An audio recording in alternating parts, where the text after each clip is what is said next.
All right, let's just jump straight into this. We're not just recapping a crazy day of trading here. What we're doing is, well, it's more like an autopsy. We're going to dissect a single chaotic day when the silver market just went completely off the rails. And this is all based on a really deep dive analysis from the channel COMEX Visigoths. So get this. On this one day, silver surged by more than 6.25%. Now you might be thinking, so what? For a tech stock, yeah, that's just a Tuesday. But for a global commodity like silver, something with literally thousands of years of history as money, the source we're looking at says this wasn't just a ripple. No, this was a full-blown tsunami. And this quote from the source it hits the nail on the head. The silver market didn't just move, it detonated. I mean, think about that word.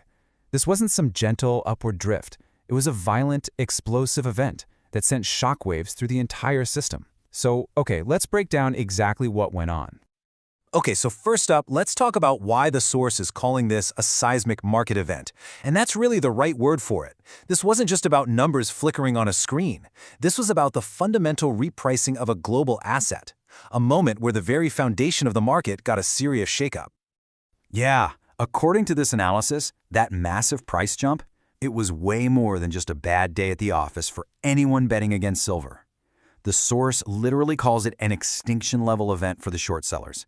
We're talking about an event that just vaporized billions in capital and, in their words, triggered a hostile takeover of the entire market. Wild stuff. So to really get what happened here, you have to understand the core conflict that the source lays out. And it's this epic battle, really, between two completely different worlds. On one side, you've got the futures market, what they call paper silver. And on the other, you have the raw, real-world demand for actual physical metal you can hold in your hand. And at the heart of this whole story, you've got the villains, right? Or at least that's how the source paints them. They're called the paper shorts. And these are supposedly the big institutional players, the ones who, according to this analysis, use the futures market to make these enormous bets against silver, basically to keep the price suppressed. And this chart here, it just lays it out perfectly. You've got these two forces clashing. You've got the paper market, which is described as this fragile illusion of control, something you can literally halt with the flip of a switch. And then you have the physical market. That's driven by real buyers with cold, hard cash, demanding a real thing. It's price suppression versus true price discovery, a complete tug of war. So what happens when those two forces finally collide head-on? Well, according to the source, what you get is sheer, unadulterated panic. This is the moment the institutions supposedly realized that their illusion of control was just shattering. I mean, the language the source uses to talk about the day's price action is just incredibly strong. They don't just see a chart with data points, they call it the scene of a crime. Think about that. That phrasing suggests this wasn't just an accident or a system glitch. It suggests the system didn't just fail, it was completely broken. And you can literally see the panic escalate hour by hour. It got so bad that the COMEX, that's the main futures exchange, had to step in. At 10:18 a.m., they tried what the source calls a warning shot, the first trading halt. The market just blew right past it. So by 1:47 p.m., they did the unthinkable. They froze the entire electronic platform. And that final halt at 2:59, that was just pure desperation, right as the Asian markets, hungry for physical metal, were starting to open. And this is the crucial point, right? This incredible contrast. While the suits over at the COMEX are frantically smashing their digital kill switch, out in the real world, things are going absolutely wild. See, physical bullion dealers, they don't have circuit breakers. Their only circuit breaker, as the source so powerfully puts it, is an empty vault. And all day reports are just pouring in, phones ringing off the hook, websites crashing, dealers completely selling out of stock. So you might be wondering, was anyone else seeing this? What were the experts saying while all this was going down? Well, the source points to a bunch of industry veterans who are watching this unfold in real time. And, their reactions really add a whole new layer to the story. Let's run through a few of them.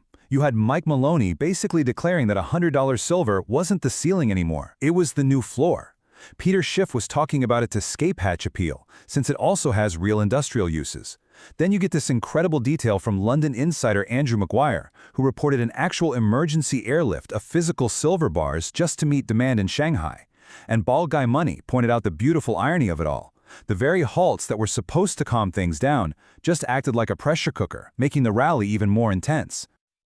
Okay, so after all that chaos, all the panic, and all the expert commentary, what's the big takeaway here? What did we learn? The source boils it all down to what it calls 4 brutal, undeniable truths that the market was forced to learn that day. All right, here they are. Truth number 1, trying to halt the paper market, it only makes the stampede for physical metal worse. That leads directly to truth number 2. This signals a tectonic shift in power. The real world, not some futures contract, is now setting the price. And why is that? That's truth number 3. The physical shortage is not a theory, it is real and it is critical. And finally, number 4. If you dismiss this whole thing as just a one-off glitch, you are completely failing to see a massive paradigm shift that's happening right in front of our eyes. And honestly, this final quote just wraps it all up perfectly. The paper tail is no longer wagging the physical dog. That, my friends, is checkmate. I mean, for decades, right, the paper price has called the shots. But this event, the source argues, was the moment that whole relationship flipped. Maybe for good. The physical dog is finally off the leash. So, at the end of the day, we're left with a huge question. According to this autopsy, the established powers used their ultimate weapon, the trading halt, the kill switch, and it failed spectacularly. The market just powered right through it. So the question is, was this just a one-day anomaly, a freak event, or was this the moment the game truly, fundamentally changed? That's the big question this analysis leaves us chewing on.